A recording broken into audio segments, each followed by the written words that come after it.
Groove City.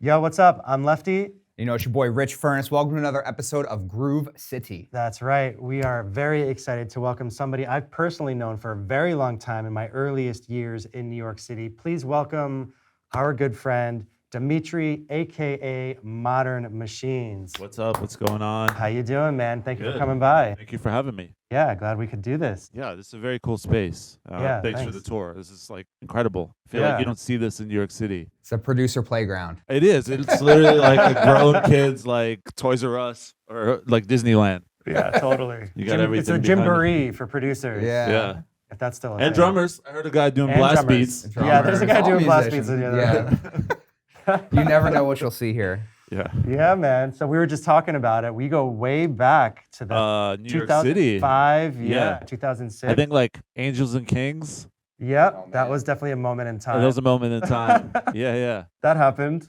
Yeah. Yeah. So how you been? What's going on? Good, man. Just working on music as always. You know, hustle and bustle every day in New York City. Yeah, sweet. Trying to survive like everybody. Yeah, man. I see you've been posting a lot of content playing. You're getting back into musicianship. Yeah. Just trying to find, new layers to kind of add and to feel something different. You know what I mean? Always Totally. searching for something new. Even though, DJing for so long. playing's not new for me, but I feel like I've kind of ignored it for a long time. Sure. I feel like we all do as producers. We're like in the box, we're staring at our screens, doing the synths, and then I'm like, oh, I have all these instruments here, and I've played in bands, as have you. Yeah. So it's like, why Put not? your hands back to the Yeah, test. you know what I mean? And I feel like it's also fun to kind of, you could resample something and Mhm. do all kinds of things with it. For you sure. know? So, yeah. So going back to the origin, so I asked a lot of questions before we started and I was getting yelled at. I knew you from Chicago. Okay. And I'm not sure, we always kind of go back to the origins. Are you originally from Chicago? No, or but was that kind of where you came up as a DJ? No, I do love Chicago though, but I grew up in Brooklyn. Okay. I still live in Brooklyn. I do love Chicago, obviously house music, birthplace. Yeah. But I used to play there a lot. There was a spot called Studio Paris. Yeah, I think it's closed now. it is, yeah. And then I've been to Chicago a bunch. I love it. I feel like it's a small New York almost. Yeah, absolutely. Did you live just out a little there? bit cleaner. No, Oh, I've you were lived just in. the whole time you were here. yeah, I just always saw you on flyers in Chicago. Yeah, so I used like- to I used to play there a lot. I do love Chicago though, man. It's a great city. But I will say New York City pizza, baby. Let's go. We'll see how that does in the comments. It's funny because I went out to Chicago a little while back and I was like, yo, give me some food recs. And it was all pizza and hot dog. Hot dogs, Beefs, yeah. Yeah. Italian beefs. I give You you gotta Italian go beefs. to what's the one place? They have all Portillo's. they have all the like the jerseys hanging up and stuff from like the. I don't know. I didn't go. I didn't Yeah, make it. they have I was just there recently. They have stuff from like old stadiums and like they have like Michael Jordan's jersey hanging up and all kinds of stuff like Chicago history. I know you're a big Jordan fan. Yeah, huge. I'm actually wearing them right now. Yeah, there you So, go. I'm gonna give you guys the real though. Johnny's beef is the real one. That's the sauce. That's the You're putting sauce. us onto game. That's it. It's like Alright. a Chicago French dip, right? Is the idea? Yeah, You get like a exactly. broth and then you get a wet ass sandwich. They charcoal the sausage and then they do the beef, double dip it. Wait, the hot beef sandwich has sausage and beef Oh in it? yeah, that's the real Oh one. my gosh, I don't even know if I'm into that. But- Sounds like too much. So you're from New York. How did you get your first intro into musicianship? Did you start as a guitar player? Yeah, so I used to, like I said, we have kind of a similar history, starting out in bands and stuff. And I got into DJing just from being on tour.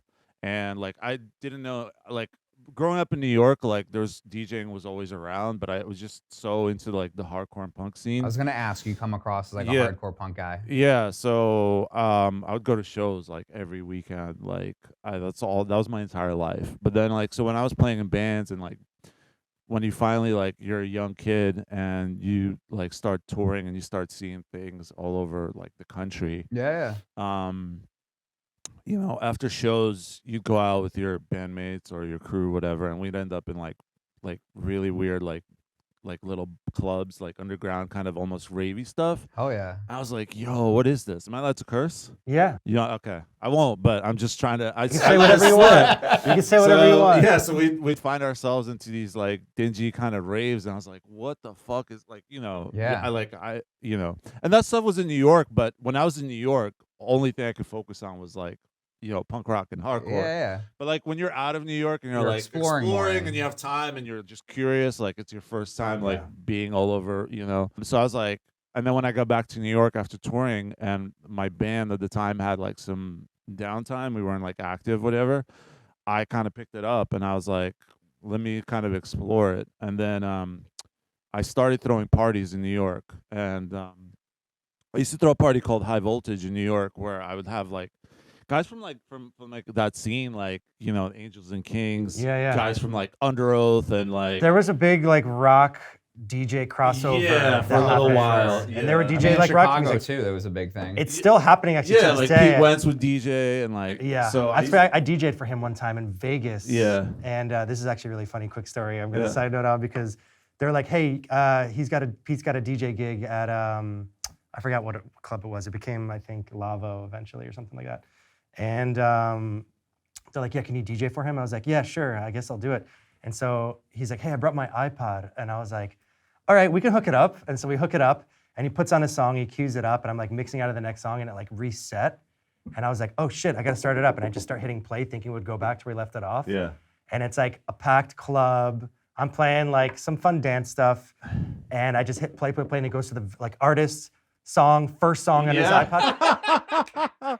Plus 44. Oh and it went my from like God. dance music to just like punk. It's like dig dang, dig dang, dig dang, dig dang, dig dang. And I was like, no. And it just cleared the floor. Oh And man. Pete's like, what happened? I was like, the fucking iPod, man. Why'd you bring an iPod? Yeah, I remember a lot of those guys would DJ off of iPods. Like, Yeah. that was like a move. That thing happened. It happened, man. Yeah. So funny. yeah, I used to throw parties, and I would have all these guys from like the like downtown New York scene DJ, and like they would all come hang out. So like it'd be like the Strokes hanging out, but like I'd be playing like some, like Electro Clash at the time, The Faint, and all that New York, all that kind of stuff. So, and then so when I was doing those parties, I was like, well, I want to be on stage too. Like I was just kind of like booking the DJs and like promoting and being like the vibe setter, really. Yeah. But then I was like, I want to kind of do this too. So then I was so curious after I'd gotten back from tour. I was like, I want to try it, and it was also like the perfect place because like nobody would stop me. You know what I mean? Yeah. Like I would like just DJ at the beginning of the night and like just practice, and it's like the owner couldn't say no or like just kick me off the decks even if it sucked, because I was like, this is my party. Like, you know what I mean? I'm bringing everybody here. So I'd have like I booked like Andrew WK's first ever DJ set. Oh, that's dope. And it was like Where was that at? it was at this place called Sutra. Oh yeah. Sutra and- First and First. Yeah. Oh, yeah. shit. And so it was like such an event at the time because like he'd never done anything like it, and it was like such a small place, but like the line was like 3 or 4 blocks long, Yeah. and like people couldn't get in, and like then the Village Voice wrote about it, and like all this other crazy shit, and then I was like, man, I could kind of really do this, and then I just kind of started DJing and promoting parties at the same time. I feel like a lot of DJs kind of got into it in that similar way from the band, and then also from promoting parties. We're like, cool, like I'm promoting this party, like I want to play. Yeah. And if you're bringing all the people, like you said, if you're learning, they can't kick you off the decks. Yeah, I mean, like you got like guys like David Guetta. He used to be a promoter in Paris, and he would book the DJs. I forget the name of the club, but I've seen a couple interviews where he like talks about it, and he was like the booker and promoter of the parties. And then he started doing that Fuck Me I'm Famous party. Yeah, I remember that. So yeah, and I feel like you said, there's a lot of guys that come from like band background, like Zed. Yeah. He's a metal drummer. Oh really? And I didn't then- know that. Yeah. And then like Calvin Harris's first album is all like live instrumentation. Yeah, that was and a- he used to yeah. play. And he sang on the whole He thing. sang on the whole Yeah. thing, played bass and all that kind of A lot stuff. of hits so, on that album, That actually. was, I love that I album. created disco, right? Yeah. Yeah. So I think a lot. Yeah, you're right. I think a lot of guys and girls come from just something to do before like actual. I feel like there's like a gateway to get into. Yeah. I mean, do you DJ. think it's the point in time where, we're from? Because I think when we were growing up, especially you guys, it was more about being in a band and like playing instruments. And then like DJing first started coming. I think, you know, you look like guys like DJ AM and all of that who kind of paved the way for it. Yeah. And then more people were like, well, I don't want to have to depend on a band. I mean, that's how I felt. Yeah. And it's like, cool, I can do this all on my own and kind of be the vibe curator. Yeah, I think another reason why is because I think like when we were coming up, I think there was no superstar DJs yet, except maybe AM. So like it didn't like seem like a real career path that you could take. Yeah. You know what I mean? Because like coming up, you'd be like in a band, you're like, you've seen thousands of bands that have like succeeded. You're like, okay, that's cool, I could do that. But like you never saw like DJs as superstars like when I was coming up. So I was like, this is not like a real, I mean, like I loved it like when I started doing it, but I was really doing it like making like $100 a night. It wasn't like, oh shit, like this could be like a real deal, like job. You know, there's guys making millions now. You know what I mean? That was not a thing. Even AM, like I remember like hearing about him and like somebody was like, yo, I heard he got paid like 20 grand. Like there's guys in Vegas making that like just on like not like a local dude. You know what I mean? So like that was like a big deal. And so his first DJ to make $1 million in Vegas. Yeah, exactly. So, but that was like off of a residency. So like it was a contract for like 20 days. Yeah, facts. But there's guys that are like making $1 million per show. Like, you know, it's rare, but it does exist now. You know what I mean? There's guys making 500 grand. So yeah, like I think when I was like coming up, I was like, I don't know if I can do this, but I just loved it because I was like, I love throwing the parties. I love like creating an atmosphere. So, you know, curating the DJs and like setting a certain vibe. And also like still felt close to home to where I was booking guys in bands, you know? Yeah. So I feel like the crossover really happened like very early 2000s. Like the new wave scene happened, which had a lot of DJ culture around it also. For even sure. though there were bands doing it, electronic bands. But then like the crossover became like full-on rock music, like early 2000s, like Franz Ferdinand, The Strokes. Yeah. And like I was living in South Florida at the time, and like that's kind of right around when I started DJing. And I would go to these parties, and like the main room was all like Strokes, it's like all that kind of stuff. Like that misshape scene. Yeah, exactly. And like Revolver is a party I was going to in Miami, and like they would have bands play for like an hour, and then it would just go to dance party, and it was all like new wave and like modern rock music happening. And then it's like people are like, oh, cool, and like. You say they weren't like gods, you know, god tier DJs, but some of those locals had huge inflated egos, and they became like really cool and respected back then. Even though they were only making like yeah.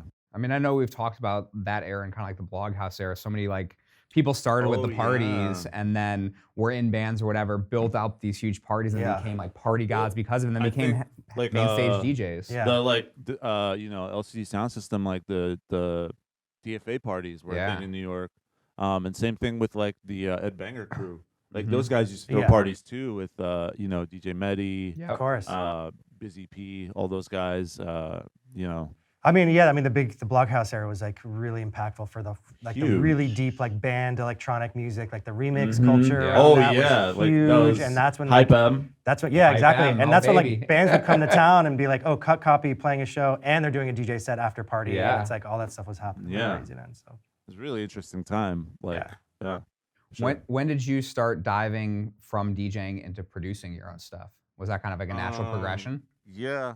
I think because also it's like I said, I think like not being in a band anymore, and like you were saying earlier, not like depending on other like people. 4 other people or 3 other people, whatever, was kind of like the next logical step for me. I was like, well, we're not touring like right now or for the next foreseeable, you know, future. I'm like, I guess I can, you know, and also at that time, I think computers were finally like getting powerful enough to where you can like just, you know, download Fruity Loops or whatever and just be able to do it.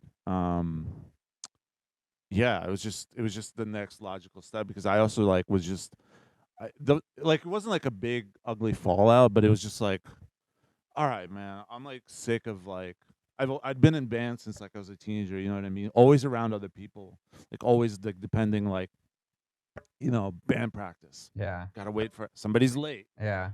Yada yada yada, and it was just like I was just at that point. I think I was just fed up with it, and I loved the band. I still do. I'd love to like start a band just for fun, but like it was just, I think I was just fed up of like waiting for other people. You know what I mean? It's a pain in the ass. Yeah, you know. I'll say it.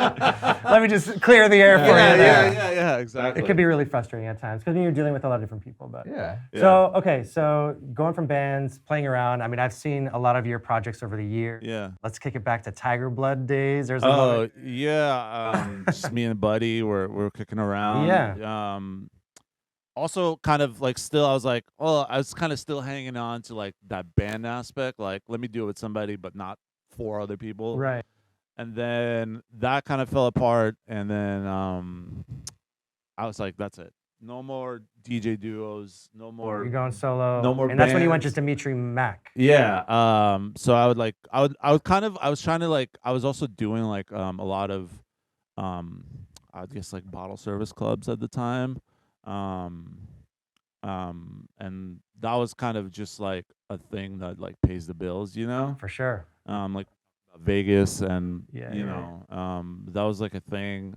I think a lot of DJs in that scene are trying to cross over to like the electronic like house EDM side, and it's hard to break out of that. And so I was like, I don't want to do a thing where like both things, if I'm trying to create electronic music or dance music, house music, and then I'm also like DJing these like bottle service clubs, which are kind of corny by nature.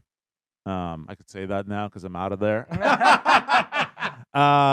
But your brand kind of becomes like all over the place, and I think it's important to have a brand. And you should, when you're learning here, they should teach that in class. It's be consistent, you know. But like, I needed to separate that because I feel like, you know, if you're trying to like be like a producer and like make cool shit that's like cool sounding and cool looking, like the cool aesthetic, but then you're DJing like a bottle service club and yelling like, whose birthday is it, whatever, you know what I mean? It's just kind of corny a little bit. And nothing against people that do that, like that's like but it's its own scene. Totally. And when you try to like combine the two, it's not as cool, you know what I mean? Like, well, I feel like you got to do, so like when you became Modern Machine, yeah, and you were like a resident at like big clubs, like huge clubs. I mean, you got to play with some of the biggest names around the world. Yeah. Who were some of the most interesting people, I guess, that you really enjoyed? I really like playing with Zed. Yeah, I went to one of those. Yeah, at Marquee, I think. Yeah. One of the nicest dudes around. Tiesto is a good dude. I put out a track on his label. Oh, nice. Musical Freedom. Yeah, you said you kind of talk to him still, right? Yeah, he's like, I think what's kept him relevant for so long is that he keeps his finger on the pulse, and he's always like interacting with like younger upcoming producers, and always trying to like stay on top of like what's coming up while still like kind of like remaining his kind of version of what's hot, you know what I mean? Yeah. Like he just drum and bass, you know, I'm a huge drum and bass fan. Yeah. And I just, you know what I mean? But that's cool that he's still like, because there's guys that can't come from that scene, like I won't name any names, but like, you know, he comes from the trance scene, and there's guys that are still playing trance like 30 years later that have not evolved one bit. They're doing it, and they're just kind of like, you're like, what are you doing? And they have their like core bass, but it's like you're stuck in this box. And I feel like as an artist, that's like the most frustrating thing you can have, is to be stuck in a box. And that's how I felt when I was in bands. Right. I just felt so stuck, like surrounded by those 3 people, 4 people. You know what I mean? You're just in this box. You can't get out of it. And it's so frustrating. That's why I went crazy. I was like, I got to get out of this, you know? Do something different. That's how I imagined those guys. And I'm sure they love what they do, but it's got to be frustrating to not. I don't know. I mean, you see somebody like Armin van Buuren, who's been kind of sticking with the same sound the whole time. He's like making kind of house records, but I feel like especially in that scene, like in drum and bass too, where people like, if you like move out of like do something even a little bit different, the fan base is so aggressive because it's like a very dedicated fan base to that sound. Whereas like if you're more like commercial, like if you're making stuff like Calvin Harris or Diplo, you kind of step outside whatever you're doing, and it just kind of works because you're big the enough. fan base. Yeah. But also the fan base is so spread out. Right. You know what I mean? Like, you know, Calvin did that Funk Bounces where he had like Migos on it. Yeah. And Frank Ocean. You know what I mean? He talked about that actually. He was like, that was just a pure passion project that he actually promoted on his own that didn't really get released on the label and didn't get any label push on it. I think it was released on Columbia. Yeah. I don't think they gave him much Yeah. push it, to be honest with you, because they wanted to push his dance stuff is what I saw him saying. So Yeah. I could be wrong about that, but I thought that was pretty cool. I mean, that was straight up him doing the same thing. Like, I want to do something different. I want to be creative differently, and I'm going to put this out. And it's just a pure passion project that's not traditional to the sound that he got famous for. Sure. Yeah. So. I think it's important to, I feel like all my favorite artists have always kind of evolved. Yeah. Like Daft Punk is my favorite artist of all time. And every one of their albums was an evolution in their sound. You know what I mean? The first album was like all sample based stuff.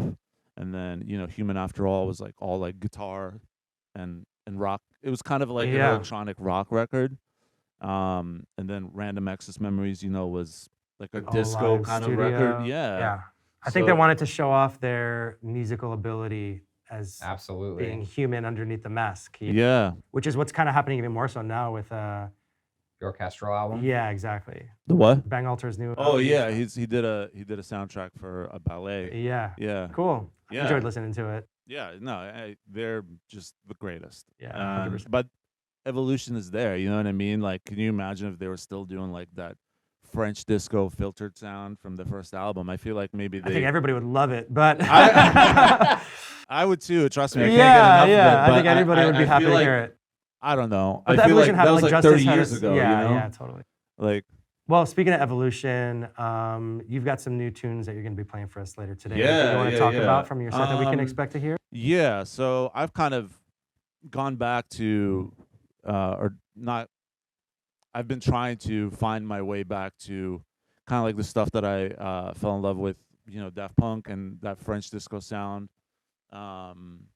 Justice too.